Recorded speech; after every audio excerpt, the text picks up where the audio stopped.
What's the good word, y'all? It's your boy DKB here. So we just got a couple minutes ago the breaking trade news. The Eagles and Jets have paired up to bring Haasan Reddick to the Meadowlands. He will be a New York Jet for the 2024 season. And I'm excited on one hand, a little frustrated on the other as well, because the details centered around the trade are that the New York Jets gave up a conditional 2025 third-round pick that can become a second rounder, and I don't know what the conditions are at this point in time. So future capital, again, we're kind of going all in. It all makes sense, but I would have rather, if we're spending future capital, see that get used for the offensive side in a trade up in the draft or the bring in, maybe another unexpected, offensive weapon or somebody on the line. Nonetheless, though, I won't be upset about this. Haasan Reddick, we know that we had a premium on bringing in a veteran edge presence this offseason, right? I heard there's a little bit of interest, as I mentioned earlier today, surrounding I was going to say Cedric Ogilvy, but surrounding Kalai Campbell. We know we were in on Jadeveon Clowney extremely heavily.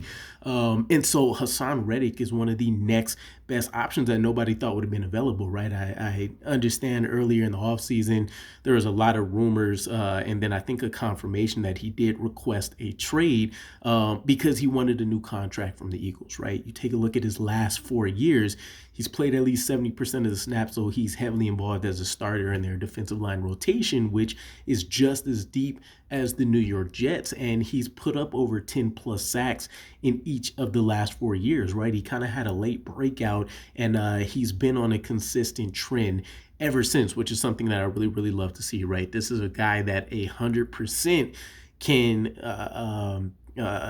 eat up a lot of the snaps that Bryce Huff and Carl Lawson, as we talked about, are going to vacate, which is around 600 or so snaps.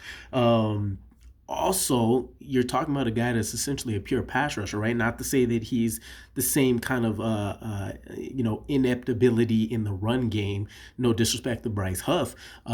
He's going to actually give you a little bit better input there as well. So I love the move, bringing in a veteran. I should have looked at for you guys what his contract was for this year, but one of the great parts I've seen, I think Adam Schefter tweeted out, if not, maybe it was Rich Samini, was that since we're bringing him in as a trade, he's on the last year of his deal. If we don't end up extending him for whatever reason, which I wouldn't recommend, you're talking about a guy that's hitting 29. I think he'll be 30 at some point this season. But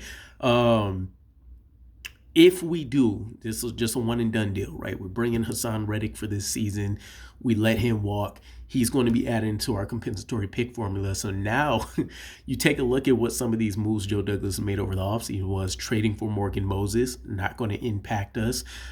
Trading for now Haasan Reddick, not going to impact us. And then letting Bryce Huff walk, while the big trio on our offensive line, Tyron Smith, John Simpson, Morgan Moses, those guys combined for, I believe, like $13 million in guaranteed money.